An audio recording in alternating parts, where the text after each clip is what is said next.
স্কুলে স্কুলে উৎসবের আমেজ। বছরের প্রথম দিন পাঠ্য বই পেল কোমলমতিরা। প্রচ্ছদে জুলাই বিপ্লবের গ্রাফিতি। 20 জানুয়ারির মধ্যে বই পাবে শিক্ষার্থীরা। ড্রেনের সমস্ত পানি জমে এখানে দুর্গন্ধ, মশা মাছি। মশার কারণে আমরা রাত্রে ঘুমাতে পারি না। মশার উপদ্রবে অতিষ্ঠ রাজশাহীর বাসিন্দারা। কাজে আসছে না সিটি কর্পোরেশন, পৌরসভার কার্যক্রম। বাড়ছে ডেঙ্গু রোগী, সমাধানের গতানুগতিক আশ্বাস। দলীয় কর্মীদের চাকরি দিতে রাজশাহী সিটিতে বিশেষ 9 বিভাগ। 200 জনকে নিয়োগ দেয় সাবেক মেয়র লিটন। ব্যয় কমাতে ছাঁটাইয়ের সিদ্ধান্ত প্রশাসনের।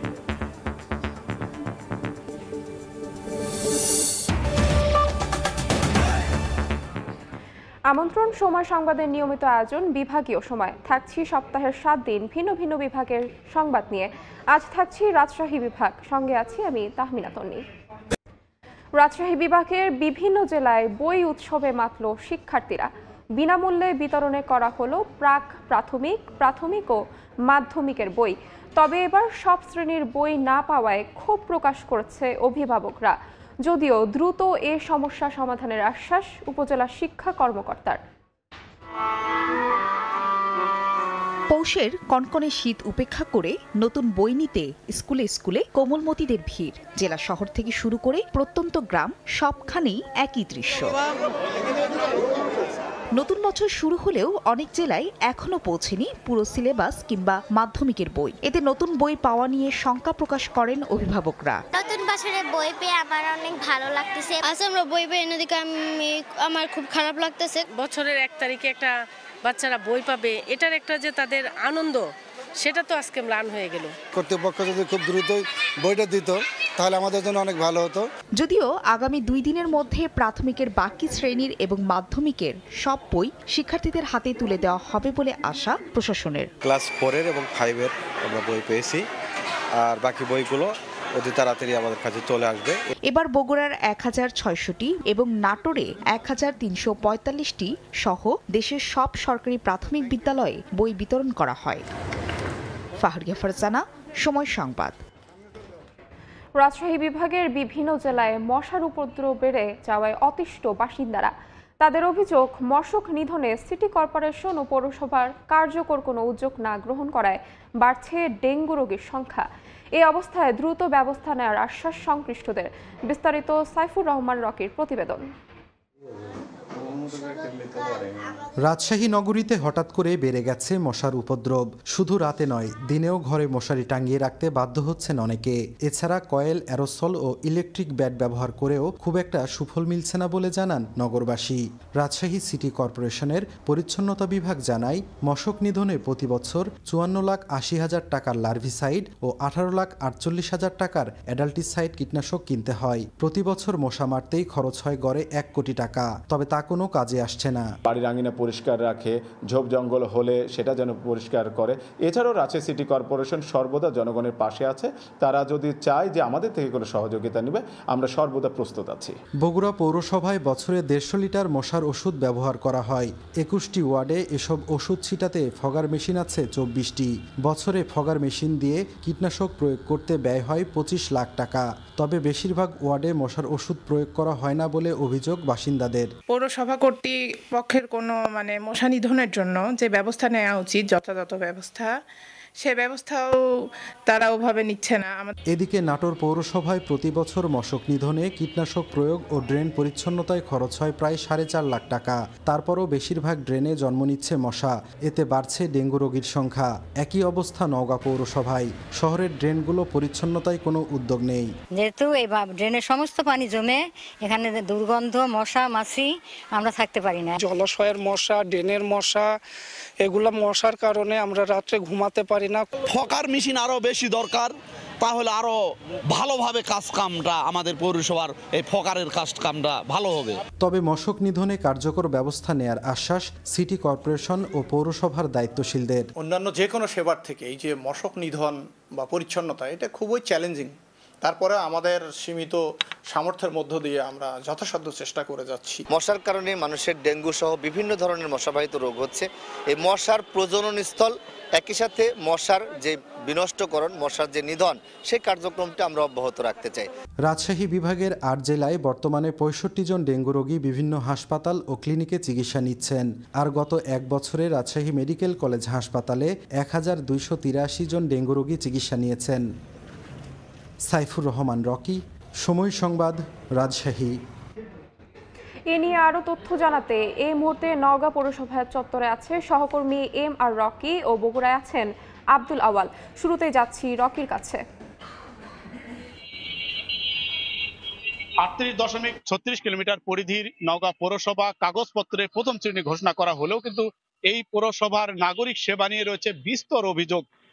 দীর্ঘদিন ধরে এই পৌরসভার রাস্তাঘাট থেকে শুরু করে পয় নিষ্কাশনের যে ড্রেনগুলো রয়েছে, এই ড্রেনগুলো কিন্তু নানা দিক থেকে অবহেলিত এবং বিভিন্ন সময় আসলে মশা এবং নানা পরিবেশের জন্য একটা বিপর্যয় বলা যায়। এবং প্রতিনিয়ত কিন্তু এই পরিবেশের জন্য স্থানীয় যারা পৌরবাসী তারা বিভিন্নভাবে তাগিদ দিয়ে আসছেন, বিভিন্ন সভা সেমিনার করে আসছেন, কিন্তু সেই তুলনায় নাগরিক সেবা সঠিকভাবে মিলছে না।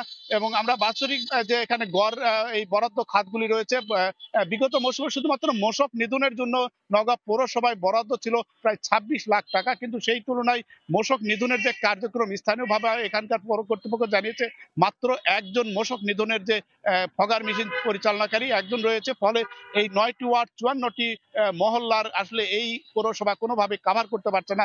ফলে স্বাভাবিকভাবে এই প্রজনন মৌসুম মশার যে উৎপাতের যে সময়টা, এটা কিন্তু ভয়াবহ এবং মশার এক ধরনের প্রজনন কেন্দ্র হিসাবে প্রত্যেকটা ড্রেন কিন্তু ভূমিকা পালন করে আসছে। প্রতি বছরই আসলে এই বিষয়গুলো নিয়ে নাগরিক সমাজের পক্ষ থেকে পৌরবাসীর যে দাবিগুলো করে আসা, এটা কিন্তু মানে স্বাভাবিকভাবে করে আসছেন, কিন্তু সেবার খাত এবং এখানকার সুরাহার ক্ষেত্রে বরাবরই উপেক্ষিত থাকছে এবং পৌরসভার নাগরিকের যে মৌলিক চাহিদাগুলো রয়েছে তা কিন্তু পূরণ হচ্ছে না। বিভিন্ন খাতে কিন্তু প্রতিনিয়ত পৌরসভার ট্যাক্স, ভ্যাট এসব বাড়ানো হচ্ছে, কিন্তু সেই তুলনায় এখানকার যে সেবাগুলো নিশ্চিত করা দরকার, প্রায় ৩.৫ লাখ অধ্যুষিত এই পৌরবাসী পুরোটাই কিন্তু উপেক্ষিত থাকছে এবং সবসময় একটা অভিযোগের তীর তুলে ধরা হয়ে থাকে যে পৌরসভা যে পরিমাণ বর্ধিত এলাকা, সেই বর্ধিত এলাকাগুলো তো একেবারেই সেবা পৌঁছে না। অন্যান্য যেসব জায়গা রয়েছে এই সেবা খাতগুলো কিন্তু সবসময় এক ধরনের বৈষম্যের শিকার হয়ে আসছেন পৌরবাসী। সব মিলাই পৌরসভার এই পৌরবাসী সব সময় একটা বিভিন্ন কারণে কিন্তু নাগরিক সেবা থেকে অনেকটাই যোজন মাইল দূরে থাকার কথা বলছেন। আমরা পৌরসভার আরো কিছু সমস্যার কথা জানবো। আমাদের সহকর্মী রয়েছেন বগুড়ায় আব্দুল আওয়াল, জানাবেন সেখানকার সার্বিক চিত্র। যাত্রা শুরু করলো, এখন পর্যন্ত কিন্তু যেই নাগরিক দুর্ভোগ সেটি কিন্তু রয়ে গিয়েছে। বিশেষ করে মশক নিধনের যে কার্যক্রম সেটি একেবারে গতানুগতিক মান্ধাতার আমলের মতো করেই চলছে। এই ৪ লক্ষ মানুষের যেই পৌরসভা, এই পৌরসভায় ২১টি ওয়ার্ডে মাত্র ১৫০ লিটার আর ওষুধ বরাদ্দ আছে আসলে এই যেই মশক নিধনের জন্য, এবং এই প্রতিটি ওয়ার্ডের জন্য সপ্তাহে মাত্র ১.৫ লিটার করে ওষুধ বরাদ্দ থাকে এবং সারা বছরে বাজেট মাত্র ২৫ লাখ টাকা। সাধারণ মানুষের এর যেমনটি আসলে দাবি যে ভোগান্তি হইল ভ্যাট ট্যাক্স দেওয়ার পরেও কিন্তু আসলে পৌরসভা কর্তৃপক্ষ যথাযথভাবে এই যেই মশক নিধনের কার্যক্রম সেটি তারা হাতে নেয় না এবং প্রতিনিয়তই ডেঙ্গু সহ ও মশার থেকে যে সমস্ত রোগবালা ছড়ায় সেগুলো কিন্তু আসলে ছড়িয়ে যাচ্ছে এবং এই যেই ড্রেনগুলো রয়েছে সেগুলোতে কিন্তু উন্মুক্তভাবে রাখা হয় যাতে করে যেই ডেঙ্গুর উৎপাদন বা মশা থেকে যে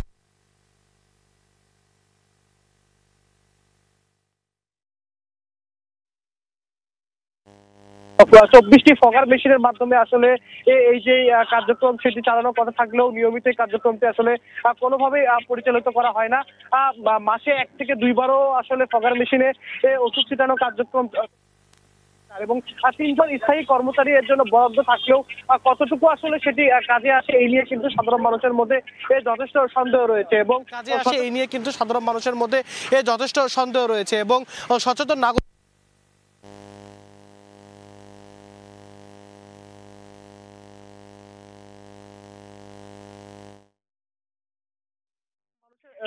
দাবির প্রেক্ষিতে পৌরসভা বলছে তারা প্রতিনিয়ত এই সেবার মানকে বাড়ানোর জন্য চেষ্টা চালিয়ে যাচ্ছে। তো বগুড়া থেকে এই ছিল আমার কাছে এখন পর্যন্ত সর্বশেষ। সরাসরি যুক্ত ছিলাম নওগাঁ এবং বগুড়ায়। এদিকে বিভাগের মশক নিধন নিয়ে আলোচনার জন্য এই মুহূর্তে রাজশাহীর পবায় আছে সহকর্মী সাইফুর রহমান রকি। তার সঙ্গে যুক্ত হচ্ছেন রাজশাহী সিটি কর্পোরেশনের প্রধান পরিচ্ছন্নতা কর্মকর্তা শেখ মোহাম্মদ মামুন ডলার। সরাসরি চলে যাচ্ছি রকির কাছে।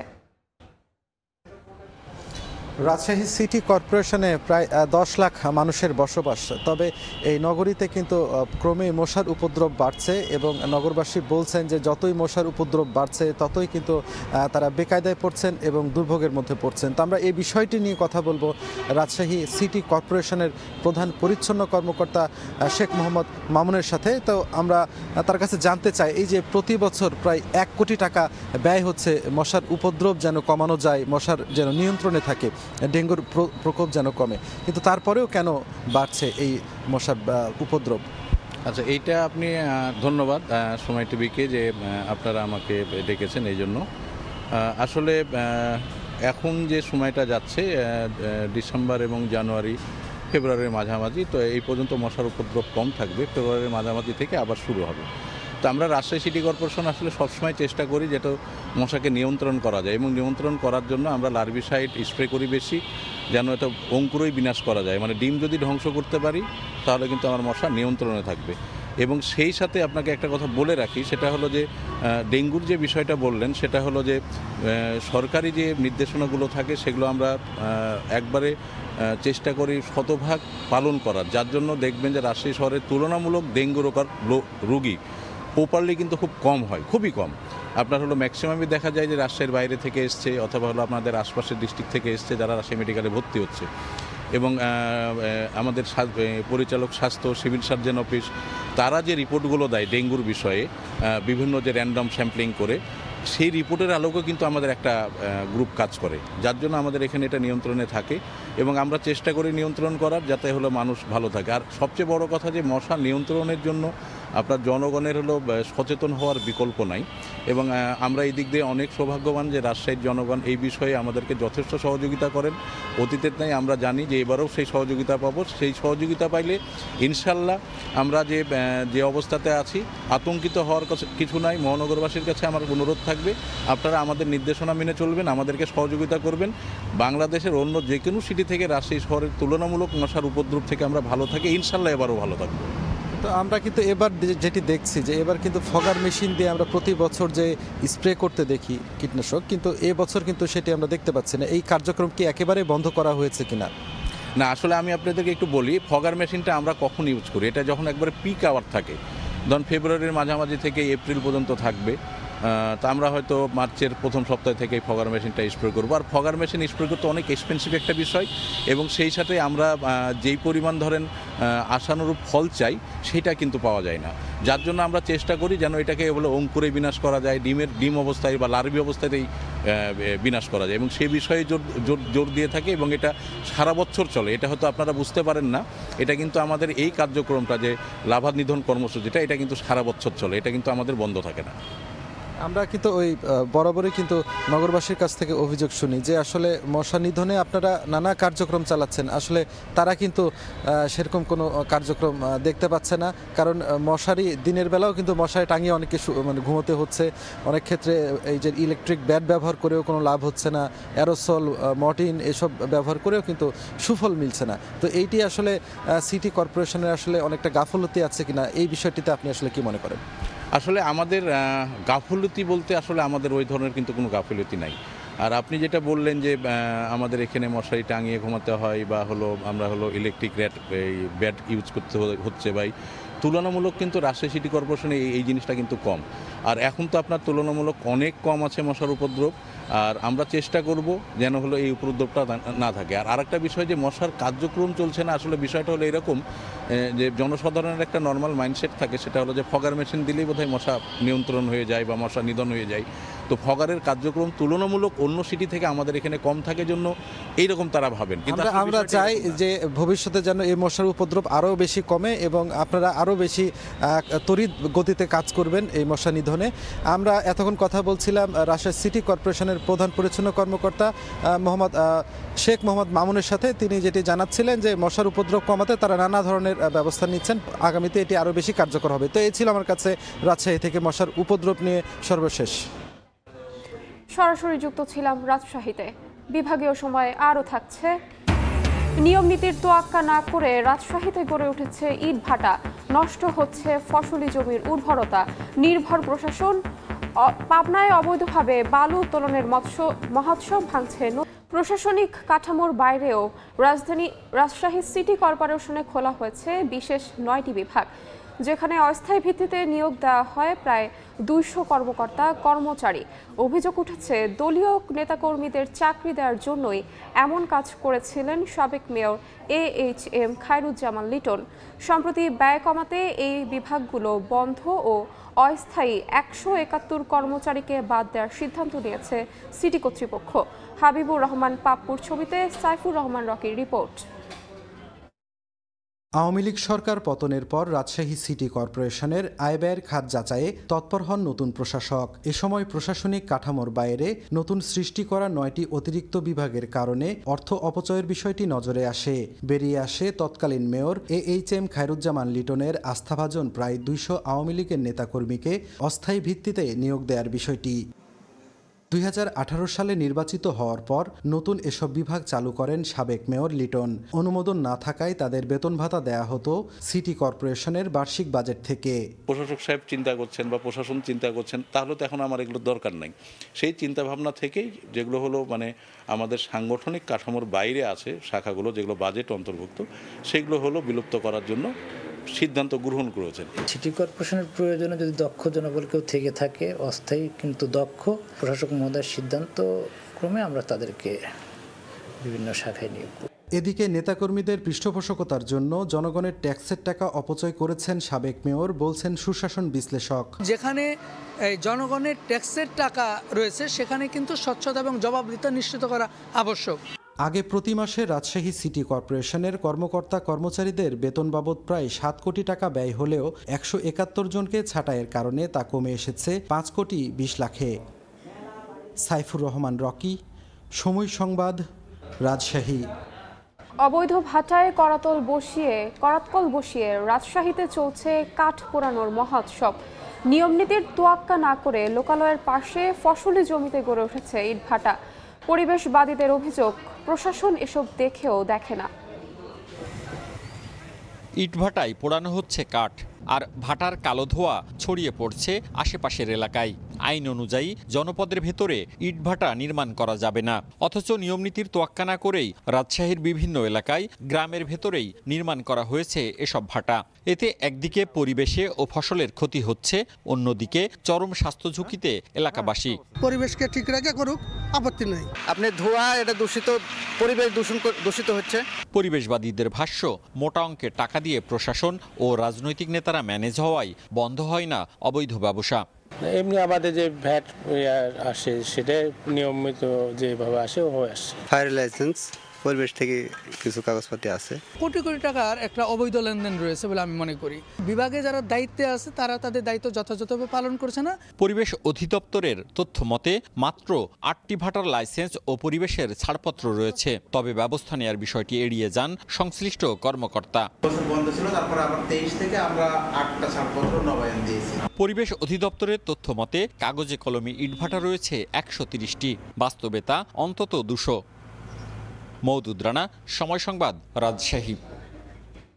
পাবনায় পদ্মা নদী থেকে অবৈধভাবে দিনরাতে চলছে বালু উত্তোলনের মহোৎসব।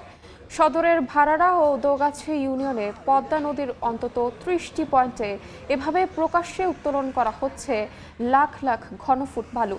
স্থানীয়দের অভিযোগ, ভাড়ারা ইউনিয়নের পরিষদ চেয়ারম্যান সুলতান মাহমুদের সঙ্গে হাত মিলিয়ে ইউপি সদস্য খালেদ হোসেন তার সহযোগীরা এমন অপরাধ করছে। এছাড়া পাশের দোগাছি ইউনিয়নেও বালু উত্তোলন করছে স্থানীয় বাপ্পি হোসেন, রবি মেম্বার ও রেজাউল। তবে বালু উত্তোলন বন্ধে ব্যবস্থা নেওয়ার আশ্বাস জেলা প্রশাসকের। বিভাগীয় সময় আরও একবার। জয়পুরহাট বেসিক শিল্পনগরীতে প্লট বরাদ্দ না পেয়ে আগ্রহ হারাচ্ছে তরুণ উদ্যোক্তারা। 15 একরের এ নগরীতে 111টি প্লট 43টি শিল্প ইউনিটকে বরাদ্দ দেওয়া হয়, তবে এরপর নতুন করে আর কোনো প্লট বরাদ্দ দেওয়া যাচ্ছে না। অন্যদিকে ব্যবসার পরিধি বাড়াতে পারছে না উৎপাদন থাকা কারখানাগুলো। আর নগরের প্রধান দুটি গেট এবং সীমানা প্রাচীর না থাকায় নিরাপত্তার ঝুঁকিতে আছে ব্যবসায়ীরা। নিরাপত্তার জন্য নেই সিসি ক্যামেরাও। ভোগান্তি বাড়ছে ড্রেনেজ ব্যবস্থাপনার। সংকট নিরসনের ব্যবস্থা নেওয়ার আশ্বাস কর্তৃপক্ষের। বিভাগীয় সময়ের শীর্ষ সংবাদগুলো জানিয়ে দিচ্ছি আরও একবার।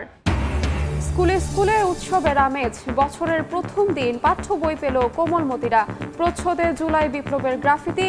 20 জানুয়ারির মধ্যে সব বই পাবে শিক্ষার্থীরা। ড্রেনের সমস্ত পানি জমে এখানে দুর্গন্ধ, মশা মাছি। মশার কারণে আমরা রাত্রে ঘুমাতে পারি না। মশার উপদ্রবে অতিষ্ঠ রাজশাহীর বাসিন্দারা। কাজে আসছে না সিটি কর্পোরেশন, পৌরসভার কার্যক্রম। বাড়ছে ডেঙ্গু রোগী। সমাধানের গতানুগতিক আশ্বাস। এবং দলীয় কর্মীদের চাকরি দিতে রাজশাহী সিটিতে বিশেষ 9 বিভাগ। 200 জনকে নিয়োগ দেয় সাবেক মেয়র লিটন। ব্যয় কমাতে ছাঁটের সিদ্ধান্ত প্রশাসনের।